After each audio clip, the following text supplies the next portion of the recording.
Hi, Cindy Hockart here. Today we're going to talk about creating a vision for your perfect life. Now, when we get out of school or when we leave home from our parents' home, we start making decisions and we generally have a plan. We have a dream for what our future career is going to look like, whether we want to get married or not, have kids or not. But then we start going down the path of life and we make decisions sort of sequentially as they come along. And sometimes we can then find ourselves years later at a place where we've lost touch with really what our dream was, or perhaps our dream has changed and where we are is no longer where we want to be. Well, the place to start in terms of overcoming that and getting to a place where you really have a passionate and joyful life that's bringing you all the fulfillment that you're looking for is first figuring out what you want your life to look like. So, creating a vision for your perfect life. It will start and build on your purpose for life, which we've talked about in another video. But when we talk about creating a vision, it's really about you sort of closing your eyes, getting centered on, your own impressions of what brings you happiness, and then deciding what you want your life to look like. So get a piece of paper and close your eyes and envision what you want your life to be. Is it where are you going to live? Are you living now where you want to live? Do you want to live somewhere warmer, somewhere cooler? Do you want a different house? Who do you want to be living with? What do you want the relationships in your life to look like? It can be your spouse, it can be your friends, it can be your church. What do you want in your life? If you want more friendships, what kind of people are those people? They don't have to have faces right now, but you need to have some sense of what you're looking for, what's going to bring value into your life.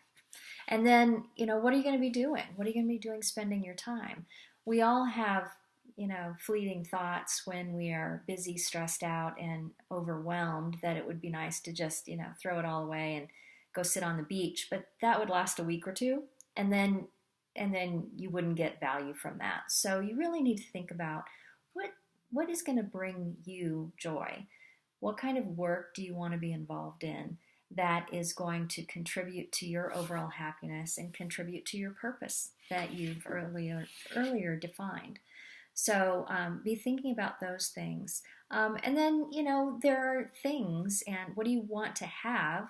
What do you want to become? Are there skills and experiences you haven't yet accomplished in your life? Those things should go on the list in terms of defining your perfect life. Jack Canfield always recommends having a list of 100 things you want to accomplish in your life. And it's going to take you your lifetime to accomplish them, but that's fine.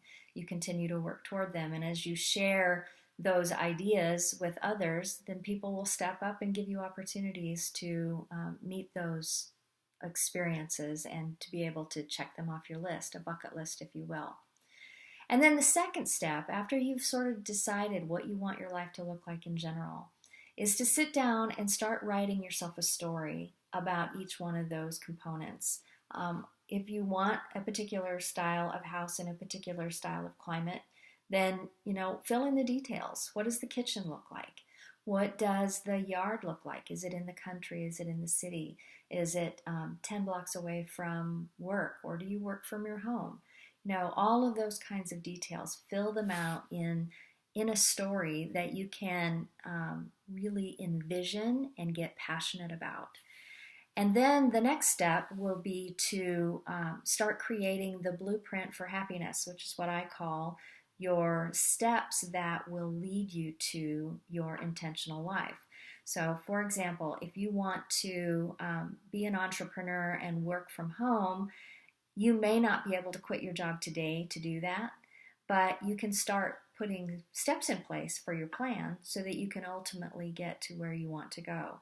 If you want to work for a large company that you currently don't have any contacts in, again, you may not be able to make that move immediately, but you can start putting steps in place that will lead you to being able to fulfill that vision, that dream.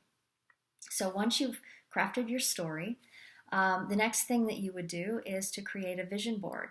So really focus on what you want to manifest in your life and begin, getting pictures and, pasting your own image on top of the the place that you want to visit. If you want to go to Egypt and visit the pyramids, get a picture of the pyramids and put your little picture on top of the pyramid.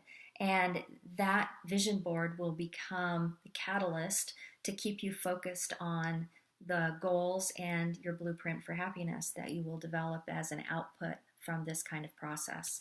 So I hope this is helpful. Creating a vision for your life is a very important step and is shared in all kinds of success media. So I strongly encourage you to think about what you truly want from your life, who you want in your life, and where you want to be spending your gifts.